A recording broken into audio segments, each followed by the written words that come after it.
Estamos iniciando este otro programa dedicado a la política monetaria. Comentamos en el programa anterior que la política fiscal y la política monetaria tienen que estar unidas, en sintonía.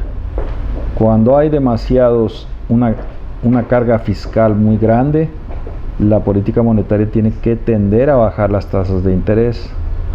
Cuando al revés, cuando hay un relajamiento en las políticas fiscales, sobre todo bajan los impuestos, que raramente bajan los impuestos, pero vamos a suponer que bajaron los impuestos, pues tiene que haber un aumento de las tasas de interés. Entonces, por eso son importantes entender esta simbiosis, porque es una simbiosis entre política fiscal y política monetaria.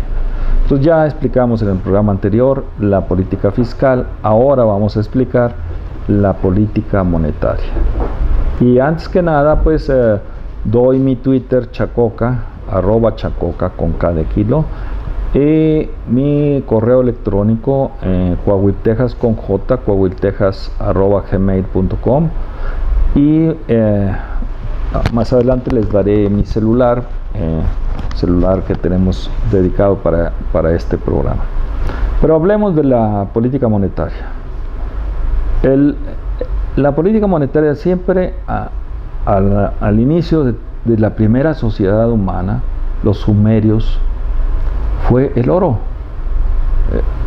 Los países que no tenían oro pues eran subyugados, eliminados. Y vean ustedes que la política del oro sigue siendo hasta la fecha la más importante de las economías. El caso muy espectacular, porque es espectacular, de los años 70 a la fecha, China acumuló 4,000 toneladas de oro. Y China no es gran productor de oro, simplemente que sus comunidades, sus empresas fueron adquiriendo el oro a nivel internacional, luego se utilizaba para nivel de joyería o para nivel de industrial, pero China ha tenido una política exitosa, 4,000 toneladas de oro en las reservas del Banco Central de China. Entonces, esto nos lleva a de nuevo definir, si en la primera civilización humana, la sumeria, el oro era lo más importante, en las civilizaciones modernas del siglo XXI, el oro sigue siendo la parte más importante. Y ahí no entraremos en la política minera, pero tendríamos que ver mucho esto, porque en el Banco de México se calcula que existe una cantidad muy pequeña de oro, siendo México el 10º país productor de oro y el primero en plata. Entonces deberíamos de tener una gran reserva minera que soportara al peso mexicano. Entonces hay 20 toneladas de oro. 20 toneladas de oro comparadas con las 4,000 que tiene China. Es un enorme abismo el que hay entre la política monetaria de México y la política monetaria de China. Entonces la acumulación de oro insistimos, desde la primera civilización, la sumeria. Hay gentes especializadas en la primera universidad del mundo, Harvard, que se han dedicado a estudiar la cultura sumeria.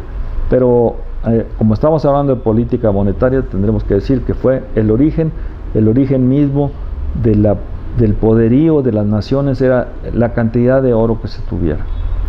En fin, entonces el Banco de México, que es nuestro banco central, debería tener una política monetaria muy sólida con lo que respecta al oro, tener grandes reservas de oro.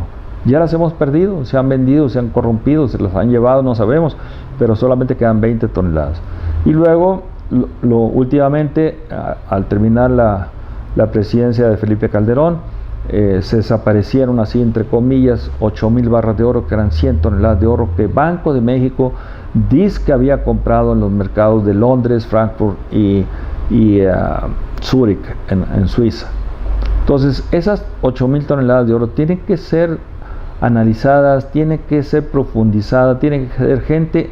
Siempre en los programas hemos hablado de gente especializada, no políticos. Los políticos van a su tema político. No, aquí tenemos que tener gente especializada en estos temas. En el caso del oro tenemos que tener gente especializada en oro. ¿Por qué? Porque la necesitamos, urge para el país. Urge recobrar esas 8,000 barras de oro que Auditoría Superior de la Federación le exigió al Banco de México que las mostrara.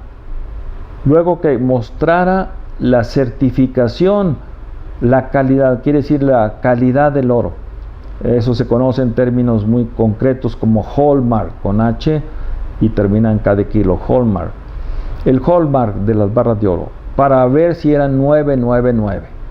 Porque luego se mencionaba mucho de que ha habido con el tiempo las barras de oro que ha mantenido el Banco Central de Inglaterra, que tiene una larga tradición de ser uno de los bancos de reserva mundial de todos los países del mundo, se estaban deteriorando, y ese deterioro estaba haciendo que ya no fueran 3.9 sino 9.95, y eso pues le baja mucho al oro.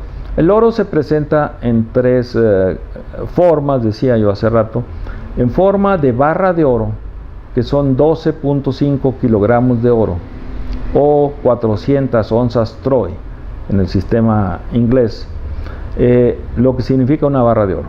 Y una barra de oro de 400 onzas Troy pues tiene que tener una calidad de 999. Hay 995 y en fin, hay diferentes. Se pierde esto. La segunda presentación es en monedas de oro. Las más importantes a nivel de América son el águila, el eagle norteamericano, el maple canadiense y el centenario mexicano. Son las más demandadas en los mercados amonedados o mercados de monedas de oro. Todos los países producen monedas de oro, Rusia, China, etcétera, pero digamos que estas son las más adecuadas, las más conocidas, las más negociadas en los mercados de oro. Y luego el oro en greña, es decir, el oro para usos industriales, en fibra, en alambre de oro, etcétera, que se usa para la industria industrial, valga la redundancia, para la industria joyera, dental e industrial. Entonces, pero el gran porcentaje es en barras de oro, en lingotes de oro. Y eso es lo que nos falta un poco de entender en el caso nuestro. En el caso nuestro, cuando se vino vamos a decir, la privatización del oro en México, en el caso de Carlos Salinas de Gortari, se desincorporaron, se llamó la palabreja esa, se desincorporaron las reservas mineras, quiere decir que se privatizaron, y eso permitió que sobre todo los canadienses inmediatamente empezaran a poner sus ojos en México y empezaran a invertir de una forma brutal en la industria minera, sobre todo la minería de oro.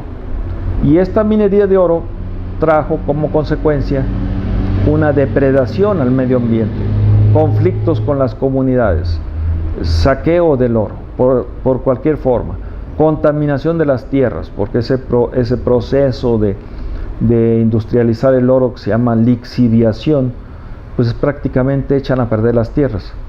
Y luego otro nivel más, que era el de minas a cielo abierto, es decir, ya no eran subterráneas sino a cielo abierto, y esas tierras quedan prácticamente inservibles para la agricultura, la ganadería, la propia industria minera. Entonces el tema del oro, aunque tengamos que tocar estos temas colaterales de la minería, tiene que ser analizados para entender que a México necesitamos reconstituir las reservas de oro. Es necesario replantear una primera propuesta, que es una reserva minera nacional, manejada por expertos, no por políticos, por expertos. Una reserva minera nacional para reconstituir las reservas que debe tener Bancos de México. Sí, oro. Entonces, el segundo metal importante en la política monetaria es la plata, y México desde la época de la colonia hemos sido grandes productores de plata. Entonces, el peso mexicano, ahí entramos al tema central, el peso mexicano siempre desde sus orígenes de la Casa de Moneda se cotizaba en una relación 15-1. 15 onzas troy de plata equivalían a una onza troy de oro. En algunos casos llegaban a 15.5, en otros llegaban a 16, pero vamos a redondearlo a 15. En términos presentes, si nosotros no hubiéramos abandonado el patrón oro-plata, el peso mexicano valdría 4 pesos o 5 pesos cuando máximo, tomando el valor de la onza troy de plata y el valor de la onza troy de oro. Entonces, era una cuestión, una relación simple, matemática simple, no compleja sino simple. Entonces, esto nos lleva a replantear que como política monetaria tendríamos que tener el valor de retomar el patrón oro-plata vigente desde 1564, que se creó la Casa de Moneda en México.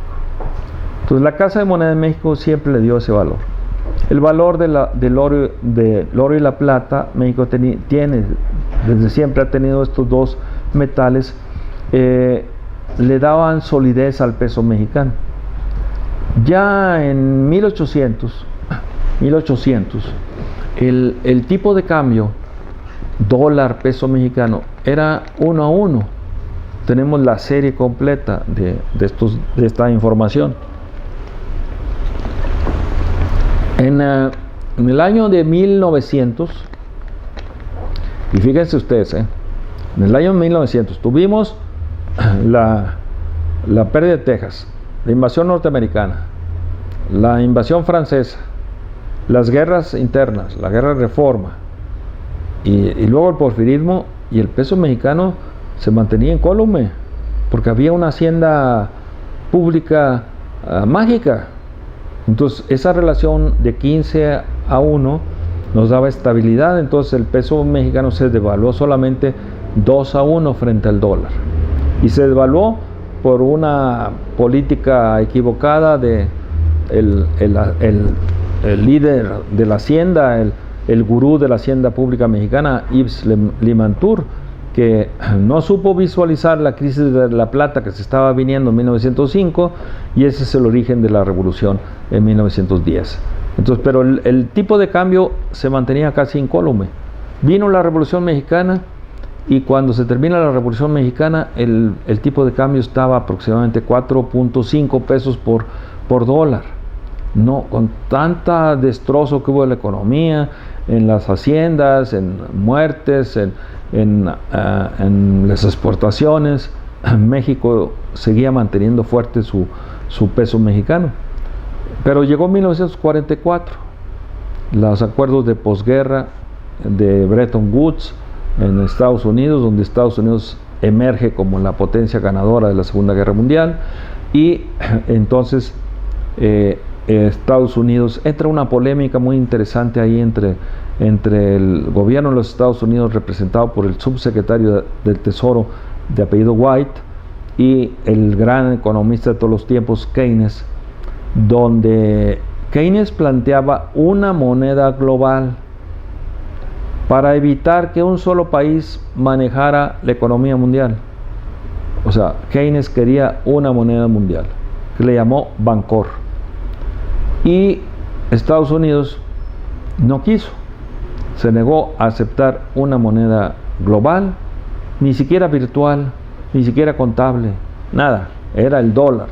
Entonces el dólar se impone en 1944 como moneda de reserva mundial, y el dólar desde entonces está predominando en todas las políticas monetarias. Todos los países tienen que tener dólares de reserva, pero eso genera un problema también. O sea, el tener tanto dólar en reserva genera el tema del señoriaje. Este tema importante, porque el señoriaje es un tributo que le paga la moneda débil a la moneda fuerte. Es un tributo, y este andará aproximadamente en el 3 o 4% del Producto Interno Bruto. Entonces es una enorme cantidad de dólares que el gobierno de México, todos los gobiernos que son están dentro de la órbita del dólar, tiene que pagar el tributo. Entonces le paga ese tributo precisamente al dólar, y México estará pagando aproximadamente unos 30,000 millones de dólares anuales al dólar. Una cosa increíble. Pero eso fue en 1944, cuando el dólar se impuso en la economía mundial como moneda de reserva. Para acabar con la tradicional fuerza que tenía el peso mexicano, Estados Unidos le dijo: bueno, te permito eliminar el 50% de la deuda pública. ¿Qué te parece, México? Bueno, está bien, 50% de la deuda pública. Por eso, cuando alguien habla de que tuvimos un gran secretario de Hacienda, Antonio Ortiz Mena, está echando mentiras. Sí fue un gran secretario de Hacienda, pero no fue porque el peso mexicano en 1944 dejó de tener la carga de la deuda, sobre todo la deuda externa. Entonces, ahí, al condonar Estados Unidos la deuda externa de México, el 50%, permitió que la economía de México empezara a crecer fuertemente.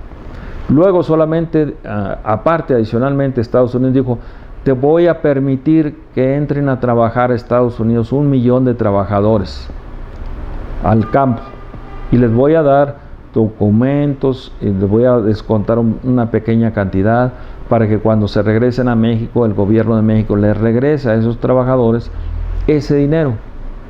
Bueno, ese dinero nunca se lo regresó al gobierno de México.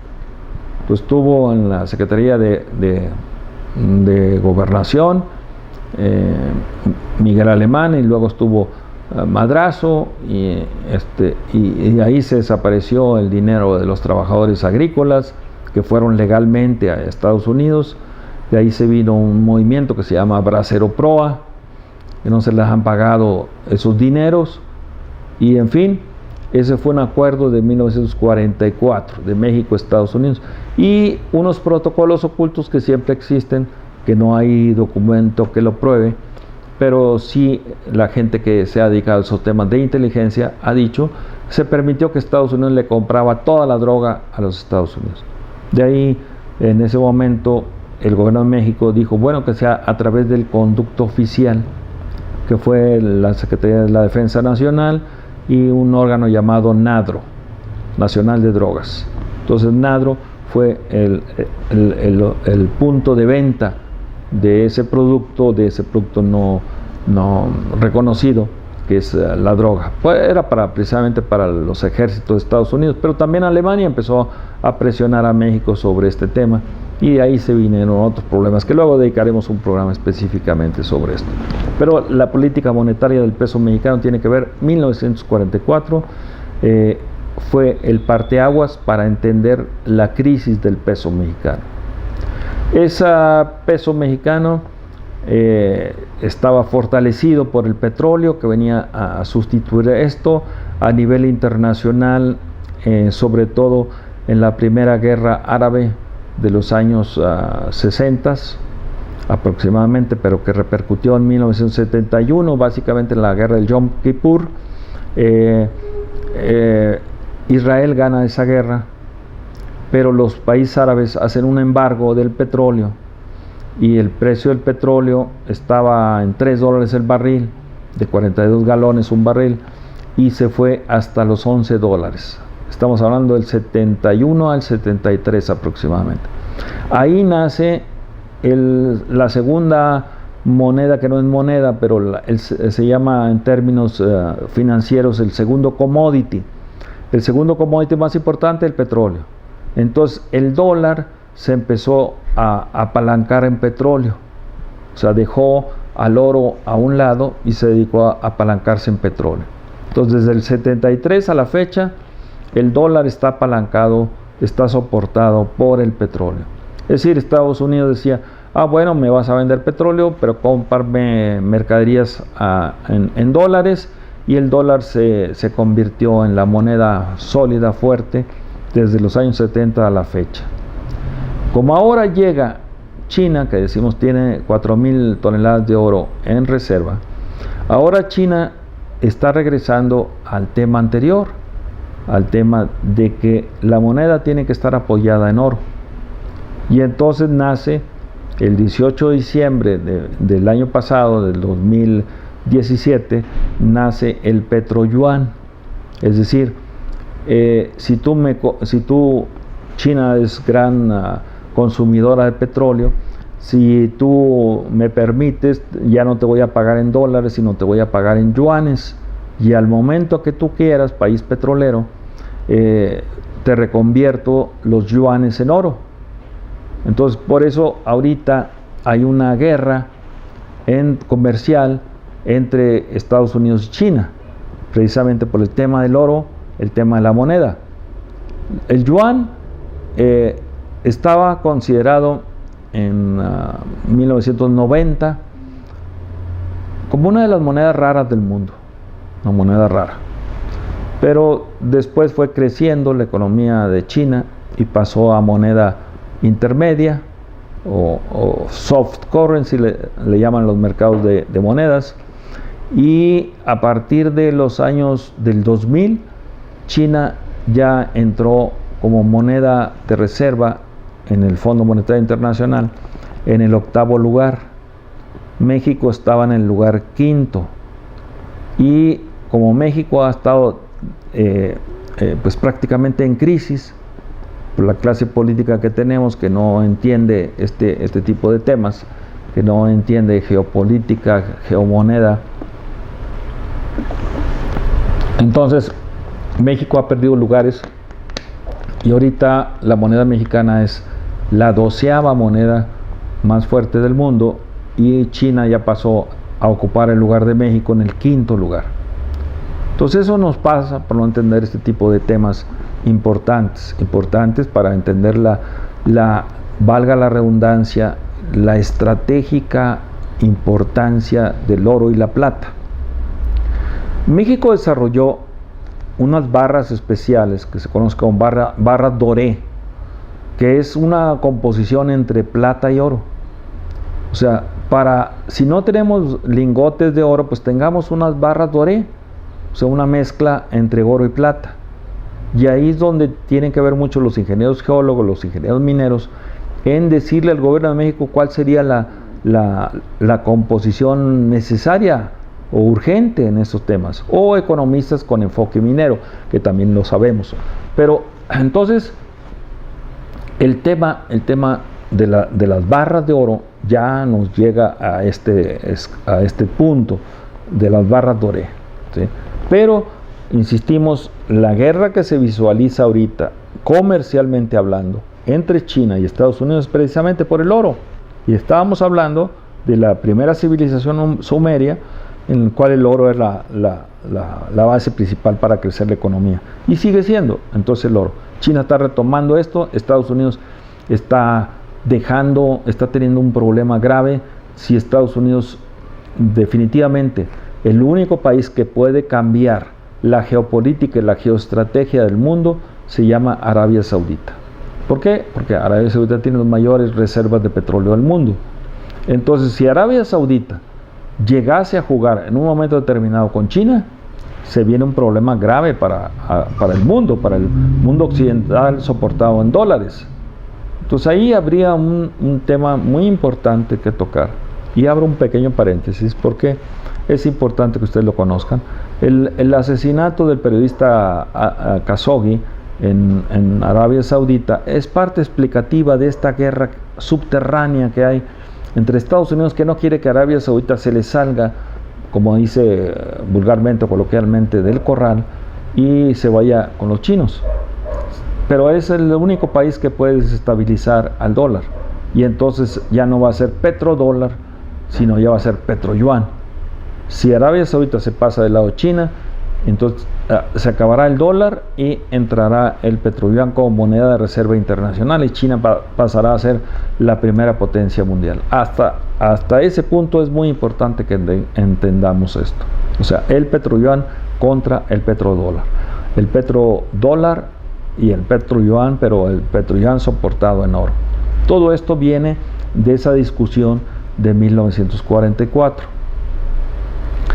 Viene posteriormente 1968. 1968, bueno, sobre todo en los acuerdos de de 1944 es importante que se los describa a ustedes. Pues el primero es el nacimiento del patrón oro, del patrón dólar. En ese entonces la equivalencia entre dólar y oro eran 35 onzas Troy equivalían al valor del oro. Ahorita andamos en 1300 onzas Troy aproximadamente el valor del oro, lo que significa una enorme devaluación del dólar frente al oro. Insistimos, 1944, los acuerdos de Bretton Woods en New Hampshire, en el norte de los Estados Unidos, fue lo que cambió de patrón oro a patrón dólar. También nació el Fondo Monetario Internacional, que es el Banco Internacional de Reserva, y el Banco Mundial, que es el Banco de Desarrollo. Entonces fueron se le llama en términos de los economistas políticos, como es el que le está hablando, se le llama los gemelos diabólicos. Pues se pusieron de acuerdo el Fondo Monetario y el Banco Mundial para acabar con cualquier país que levantara un poquito la cabeza. No pudieron con China, no han podido con Rusia. En fin, Japón ha sido muy duro también. Entonces hay otros países, la India, la misma Arabia Saudita, etc. Entonces, nacieron el Fondo Monetario Internacional y el Banco Mundial. Nació el GATT, que fue el Acuerdo General de Tarifas y Aranceles, que luego posteriormente, ya en la época de Miguel de la Madrid, cambió a OMC, o sea, Organización Mundial de Comercio. Entonces el GATT nació también en el 44. Nacieron las Naciones Unidas también en el 44, aunque en el 45, ya cuando se murió Roosevelt, el presidente Roosevelt, su esposa Eleanor fue la que dio el banderazo para que naciera Naciones Unidas. Entonces, esos acuerdos de posguerra del 44 son muy importantes para entender la política monetaria. La política monetaria tiene que ver con la moneda. Entonces, ahí estamos en que precisamente el 44 le dio a Estados Unidos. Estados Unidos impuso el patrón dólar sobre el patrón oro. Llegó 1968, la guerra de Vietnam generó una enorme inflación en los Estados Unidos. Cuando se genera inflación, se devalúa la moneda. El dólar necesitaba devaluarse. Entonces, en 1971 llegan los acuerdos del Smithsonian, con Nixon en la presidencia.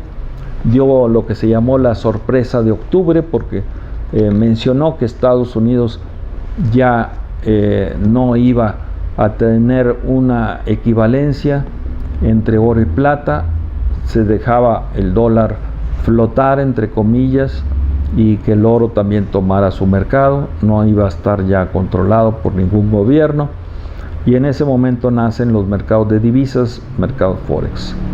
El dólar se evalúa a 10%, de 35 dólares que valía pasó a 38, y nace el mercado de divisas, un mercado de monedas, en 1971.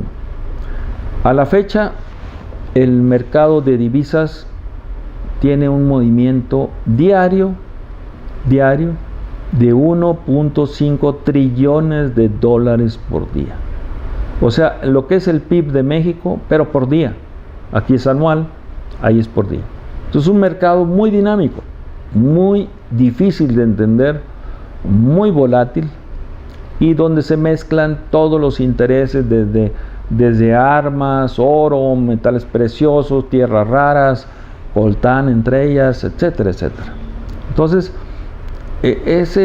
a partir del 71 hay una intrínseca volatilidad de las monedas, sobre todo del dólar.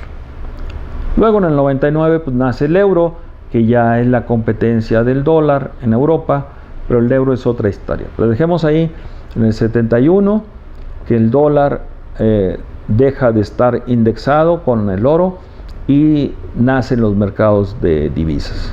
Hasta el 78 la bolsa de Chicago genera el primer bolsa de monedas, el International Monetary Market de la ciudad de Chicago. Y ahí cotiza el peso, cotiza las Afores, cotizan los principales alimentos que importa México, etcétera. Por eso, antes que conocer la bolsa de Nueva York, hay que conocer la bolsa de Chicago, porque es donde está México más involucrado en Chicago. Entonces, el hecho es que nace la primera bolsa de monedas y empieza a haber mercado de monedas, pero es un mercado muy específico que se conoce como mercado spot. El mercado spot, si ustedes van y compran unos dólares, ahorita andará en 18.80 la venta, pero la compra estará en 18. Entonces, al tener un margen tan grande, el peso entre compra y venta, se conoce técnicamente como spread, al tener ese margen, pues permite que los grandes especuladores entren a mover los precios de las monedas.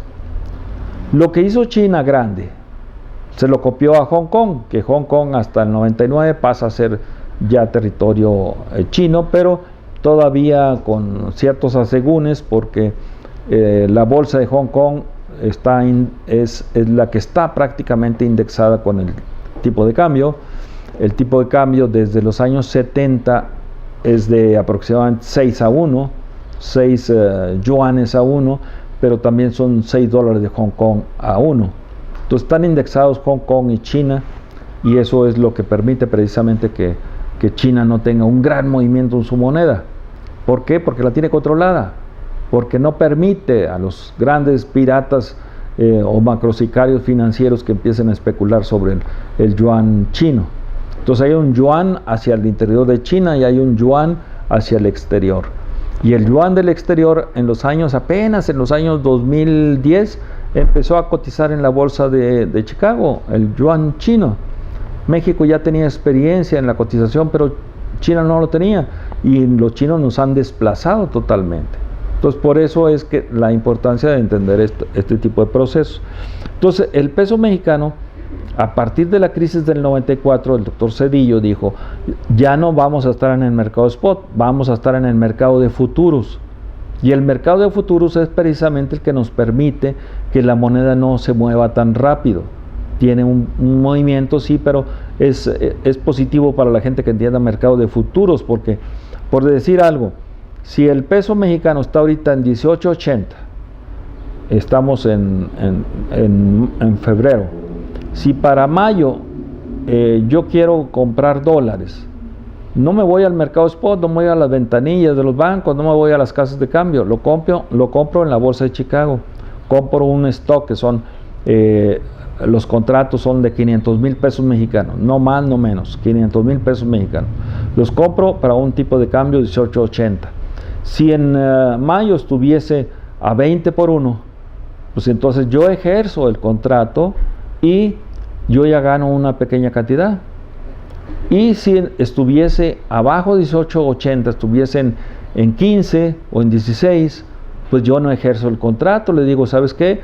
Pago una pequeña comisión por el contrato y no pierdo en la volatilidad que tienen todas las monedas. Entonces, los mercados de futuros vienen a estabilizar los mercados prácticamente. Entonces, por eso el peso mexicano no ha tenido esa volatilidad, por eso el peso mexicano, mucha gente no se explica, no es que el gobierno del cambio le dio estabilidad al peso. No es el gobierno del cambio, es la bolsa de Chicago, los mercados de futuros, los que le han dado estabilidad al peso mexicano. O sea, ha habido manipulaciones, sí, hay grandes macrosicarios, el mercado del dinero es muy volátil y un día se meten tantos dólares al mercado y ¡pum!, se desaparecen rápidamente, no llegan a la gente. Entonces, ese tipo de mercados fueron los que le dieron cierta estabilidad, no solamente al peso mexicano, a todas las monedas que cotizan en Chicago, en mercados de futuros. Entonces, ya tenemos mercado spot, tenemos mercado de futuros. Luego entra un mercado ya muy complejo, que es el mercado de coberturas cambiarias. Es decir, yo ya tengo que, si soy buen analista, tengo gente que maneje las matemáticas, gente que maneje la estadística, gente que entienda la economía global sobre todo, gente que entienda el mercado del oro, gente que entienda el mercado de la plata, los mercados preciosos, etcétera. Entonces, sí hay gente que hemos especializado en eso. En 25 años en la Facultad de Contaduría y Administración tuvimos muchas clases de economía financiera y bueno, sí, hemos creado cuadros para eso. Pero no le dan empleo porque la gente no entiende de esto y el peso mexicano no sabe cómo se mueve en Chicago, no saben lo que son las coberturas cambiarias. De las coberturas cambiarias, opciones se le llama en inglés, luego se pasa a swaps. O sea, swaps son intercambios, trueques entre peso mexicano y trueque entre euro, o un swap entre peso mexicano y petróleo mexicano, o un intercambio, un trueque entre dólares y oro o plata, en fin. Ya los swaps todavía son mucho más especializados, ya se requiere un doctorado en finanzas para tratar de entender un poco el mercado spot, el mercado de futuros, el mercado de las coberturas cambiarias y los mercados de swaps. Entonces, pero sí necesitamos que generar ese tipo de personas que conozcan, que aprendan, y eso es lo que pretendemos, crear posteriormente cursos especializados precisamente en ese tipo de temas, para que nuestro público que nos ve por primera vez y que esperemos que sea con nosotros continuo, aprenda de estos temas. Entonces ya ahí vimos el problema, o más bien el mercado de las monedas, el mercado de las divisas. En el mercado de las divisas hay tres categorías. La categoría de las divisas fuertes, de las monedas fuertes. Obvio, está el dólar, que maneja aproximadamente de esa cantidad que les dije a ustedes, 1.5 trillones de dólares por día. El dólar aproximadamente es el 60% de ese 1.5. Pero luego entra el euro. El euro entró en 1999, primero con los 12 países que conformaban la Comunidad Económica Europea, la CEE, que era 12 miembros, y ahorita son 25. Entonces el euro se ha fortalecido, digan lo que digan. Digan que se pelee Francia con Italia, pues se pelean políticamente, pero la economía sigue siendo la economía. Y Europa tiene 3 bancos centrales poderosos. Estados Unidos solamente tiene el Banco de la Reserva Federal, pero Europa tiene el Banco de Basilea, es el Banco de Pagos Internacionales, o BIS, B grande, I de Ignacio, S Samuel, BIS en inglés, en su conocimiento de inglés, que está en Basilea, Suiza. Ese es Banco de Bancos. Y luego está el Banco de Inglaterra, Bank of England. Desde 1690 aproximadamente se formó el Banco de Inglaterra, pero hasta 1945 Winston Churchill lo hizo ya un banco dependiente del gobierno de Inglaterra. Entonces ahí ya tenemos el Bank of England. Y luego tenemos el Banco Central Europeo, que está en Frankfurt, Alemania, que es la capital financiera de Europa. O sea, para que entendamos un poco rápidamente, o sea, la Unión Europea tiene 3 capitales: la capital financiera, que está en Frankfurt, la capital política, que está en Bruselas, y la capital militar, que está en Londres. Entonces ahí son 3 capitales, y por eso hay muchos problemas en Europa, precisamente políticos, militares, monetarios, financieros, etc. Pero el euro vino a darle estabilidad a todas las monedas que antes eran la lira italiana, el franco francés, el marco alemán, las coronas suecas, etcétera, etcétera. Vino el euro a darle estabilidad y a ser un verdadero competidor contra el dólar de Estados Unidos. Y por el otro lado tenemos el franco suizo. Siempre Suiza ha sido independiente de todo, y el franco suizo es otra moneda fuerte.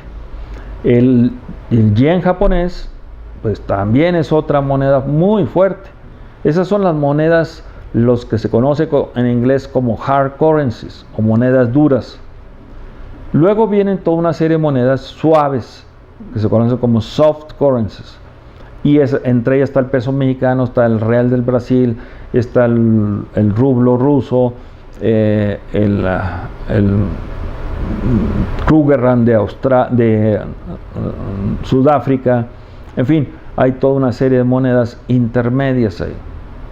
Y posteriormente están las monedas de todos los países, las monedas raras, que se conoce en términos de mercado de divisas, se conoce como exóticas, monedas exóticas.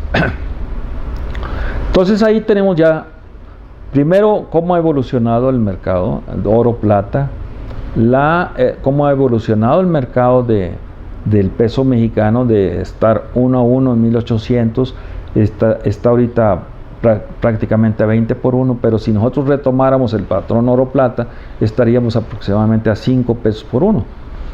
Se necesita esto. Y hacer, probablemente, si la gente de Andrés Manuel nos escucha, se necesita hacer una convergencia monetaria. México es un país bisagra, no puede depender de un solo país, Estados Unidos o Canadá, no puede ver tampoco ser el hermano mayor de América Latina, sino tenemos que crear un banco central latinoamericano, impulsar a todos los países, independientemente si nos guste Venezuela o no, todos los países de América Latina, hacer un banco central latinoamericano, manejado por el peso y el real del Brasil. Pero ese banco tiene que hacer una convergencia con otras monedas, principalmente con el yuan chino. Tuvimos la NAO de China, de Manila a Acapulco, entonces es el momento de visualizar una convergencia monetaria. Pero esa convergencia monetaria tiene que tener una claridad de lo que se busca. Lo que se busca es una fortaleza del peso, y el peso soportado por el patrón oro-plata. Si no regresamos al patrón oro-plata, lo demás queda en una utopía. No, hay que regresar al patrón oro-plata para que el peso regrese a 5 por 1 y tengamos poder adquisitivo muy fuerte. Entonces eso es lo que necesitamos, nuevas ideas, pero con la historia económica, financiera y monetaria de antes. Hay gente que ha hablado del peso plata, pertenece a Hugo Salinas Price, la idea muy buena, hay que revisar la plata.com.mx, pero el único error y más grave es que don Hugo Salinas Price quiere regresar a privatizar la casa de moneda. La casa de moneda es la que produce los centenarios y todas las monedas, la onza libertad, en fin, todo lo que hay de numismática en el sistema monetario mexicano. Pero no podemos permitir que un personaje, por más buena gente que nos caiga, lo que ustedes quieran, controle la emisión de peso plata. No, es el Estado mexicano el que debe. Para que luego don Hugo Salinas Pérez, que es el 8º hombre más rico del país, pues no nos haga señoriaje. El problema es que nos haga señoriaje, es decir, que luego le tengamos que pagar tributo al peso plata. Ese es el punto central. Y muchos amigos, grandes amigos míos, cayeron en el garlito del peso plata, que hay que tener el peso. Sí, pero, producido por el Estado, emitido por la Casa de Moneda, por el Estado mexicano y no por un particular. Entonces ahí está el punto central. O sea, sí es necesario el peso plata, pero acuñado, es la palabra correcta, acuñado por la Casa de Moneda nuestra, por la Casa de Moneda mexicana, ¿sí? Y Estados Unidos no nos puede dar lecciones en este caso, porque el Banco de la Reserva Federal es un banco privado. El Banco de la Reserva Federal nace en 1913 y todos los dueños del Banco de la Reserva Federal, la Fed normalmente, pues son bancos extranjeros. Es la familia Rothschild, es la familia Rockefeller, es la familia Wharton, es la familia, en fin, todos los que han sido grandes especuladores financieros, JP Morgan entre ellos, es parte del Banco de la Reserva Federal. O sea, la Reserva Federal le hace señoriaje al gobierno de los Estados Unidos. El país, el imperio económico, financiero, republicano, etcétera, está teniendo señoriaje, está teniendo prácticamente usura por parte de el Banco de la Reserva Federal. Y aquí también es muy importante entender la historia de un personaje que fue el que nos hizo ver cuál era la historia del Banco de la Reserva Federal de los Estados Unidos. Ezra Pound, un judío de Idaho, la tierra de las papas, que ese judío se hizo famoso por unos cantos financieros en donde hablaba en contra de la usura bancaria. ese Ezra Pound se va a Italia en la época de la Segunda Guerra Mundial, antes de que iniciara la Segunda Guerra Mundial. Él adoraba a Mussolini, le gustaba el fascismo de Mussolini. ¿Y por qué? Porque el fascismo decía: los enemigos del pueblo son los judíos. Y Ezra Pound dijo: bueno, y si los judíos son los dueños de los bancos, pues entonces los banqueros y los judíos son los enemigos del pueblo. Y eso fue lo que hizo Hitler, perseguir a los judíos, perseguir a los banqueros, etc. Y sabemos lo que terminó en un holocausto de la comunidad judía, a la cual respetamos siempre abiertamente. Entonces, pero el hecho es que Ezra Pound, él menciona mucho que en Estados Unidos ya estaba creando este proceso de usura, pero bancaria, del Banco de la Reserva Federal en contra del pueblo norteamericano. Y es se convierte en el vocero de Mussolini. En Radio Roma están sus discursos muy efusivos, y se convierte en un propagandista del fascismo. Entonces ahí, cuando Estados Unidos gana la guerra, lo primero que agarra es al primer prisionero político, que es Ezra Pound. Ezra Pound lo metió a un manicomio, 14 años, y pensó que ahí se iba a volver loco, precisamente en sus locuras de que él quería conocer los secretos de la Fed. ¿Sí? Los secretos de la Fed es el libro que publicó luego cuando salió de la cárcel. Ezra Pound salió en el 54, salió de la cárcel, publicó su libro, pero su libro fue, dice uno, cosas que te da la vida. Su libro fue prohibido, fue un libro prohibido por la Universidad de Harvard, por el Departamento de Economía de la Universidad de Harvard. Y su libro se prohíbe que se publique en Estados Unidos, se publica entonces en Alemania. Pero la Universidad de Harvard y un gran grupo de abogados fue a Alemania y prohibió que se publicara el libro, y se quemaron los 10,000 ejemplares de esa edición alemana de los secretos de la Fed. Imagínense ustedes, quemar los libros como si fueran nazis. Bueno, eran a lo mejor neonazis, pero el hecho es que ya cuando se habían quitado la dictadura nazi, pues salió este personaje.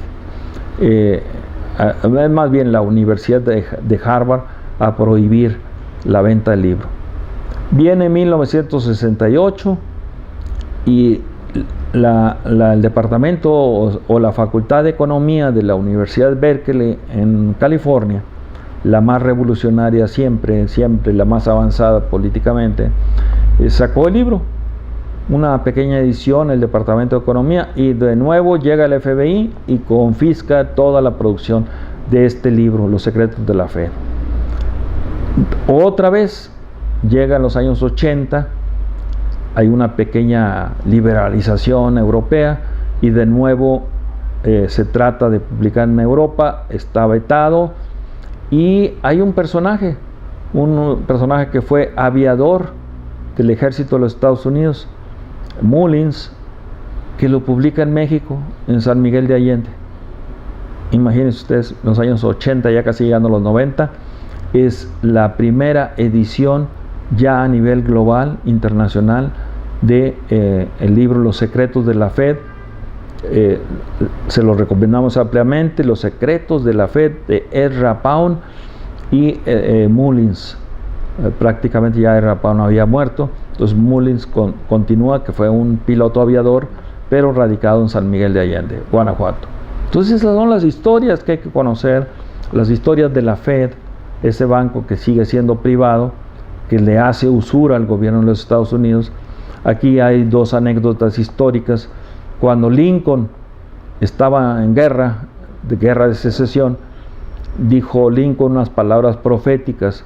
Dijo: yo en el frente tengo a mi enemigo militar, pero en mi espalda tengo a mi enemigo financiero, y le tengo más miedo al enemigo financiero que a mi enemigo militar. Y así fue. Hay la teoría de que Lincoln fue asesinado precisamente por los banqueros, porque se negó a que la tesorería de los Estados Unidos quedara en manos de los banqueros privados. Y el segundo caso es el John F. Kennedy, o sea que él emitió dólar por parte de la tesorería de los Estados Unidos en lugar de hacerlo por la Fed, y en ese momento se dice que fue asesinado el presidente Kennedy, dio la orden ejecutiva 4 unos y un 0, o sea 11.110, ahí está en el internet, búsquenlo, y ahí está verdaderamente que no es teoría de la conspiración, es una realidad. El presidente Kennedy le quiso quitar al gobierno de los Estados Unidos la emisión de billete, donde se hace señoriaje por parte de la Fed al gobierno de los Estados Unidos, y la quiso poner en la tesorería de los Estados Unidos. Entonces, hasta la fecha, es un tema álgido en Estados Unidos, que está ahora peor con el presidente Trump, y es un problema real. O sea, el señoriaje que le hace, la usura bancaria que le hace el Banco de la Reserva Federal al gobierno de los Estados Unidos. Y ya que estamos hablando de la usura, sobre todo de los bancos, entonces, ¿quién hace usura? Los bancos. Los bancos hacen usura precisamente en las tasas de interés activas y las tasas de interés pasivas. Las tasas de interés pasivas es lo que paga el banco por el uso de nuestro dinero, y las tasas de interés activas es lo que cobra el banco por el uso de su dinero. Entonces, ese otro tema es política monetaria. O sea, el Banco Central tiene que manejar, tiene que controlar la usura de los bancos privados. Entonces, y la usura en México está desatada. O sea, ustedes vean cuánto nos paga, si nosotros vamos y depositamos nuestro dinero en el banco, cuánto nos paga el banco, pues nos estará pagando 5% en promedio anual. Y si vamos y le pedimos préstamos, sobre todo o una tarjeta de crédito de las mejores, pues nos estará cobrando 100% anual. Entonces, ese diferencial, 95%, son puntos medulares de que este país no puede crecer si tiene una usura tan elevada, probablemente la más elevada del mundo occidental. Los países árabes de los que hablaba hace rato tienen el tema del riba. La riba es que si tú haces usura, eres candidato a ser decapitado públicamente. Entonces no se hace usura en los países árabes. Este es un problema que viene de la cultura judaico-cristiana. Santo Tomás de Aquino fue uno de los que combatió fuertemente la usura. Y pues ese es otro tema cuando veamos el tema de los bancos, pero es un tema de política monetaria. O sea, entonces la política monetaria está basada en el oro y la plata, en el caso nuestro. Está basada en las tasas de interés activas y pasivas. Está basada en la deuda y está basada en el mercado de divisas. Por eso el Banco de México tiene 5 o 6 divisiones especializadas en monedas fuertes, en darle seguimiento al dólar norteamericano, al euro, a la libra esterlina, al franco suizo y al yen japonés. Esos departamentos que tiene el banco tienen gente especializada para darle seguimiento a este tipo de temas. Ahora hay que abrir uno sobre yuan. Lo dejamos ahí como propuesta. Y luego este tema que estábamos hablando ahorita de tener controlado prácticamente a los bancos, que no hagan usura.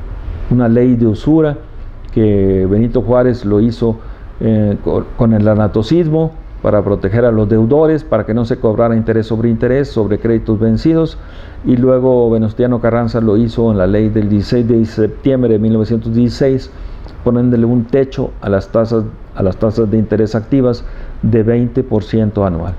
Si solamente siguiéramos en el país esa enseñanza de Juárez y esa enseñanza de Carranza, México sería otro país. Pero amigos, como siempre, el tiempo se nos va rápidamente. Hemos estado aquí platicándoles en estos dos programas que tienen que ser simbióticos entre política fiscal y política monetaria. Y bueno, pues esperemos que nos vean aquí en este canal que estamos abriendo para ustedes. Y sobre todo les vuelvo a dar mis datos, @chacoca en el Twitter, Coahuiltejas con J en el Gmail, Y bueno, en el programa anterior, no sé todavía, le di mi celular. Entonces, por favor, estén pendientes de nosotros. Estaremos siguiendo con ustedes estos programas. Iremos viendo política minera, política petrolera, política de empleo, política de crecimiento, en fin. Están hablando con un economista iconoclasta. Juan Ramón Jiménez ha estado con ustedes. Amigos, muy buenas tardes.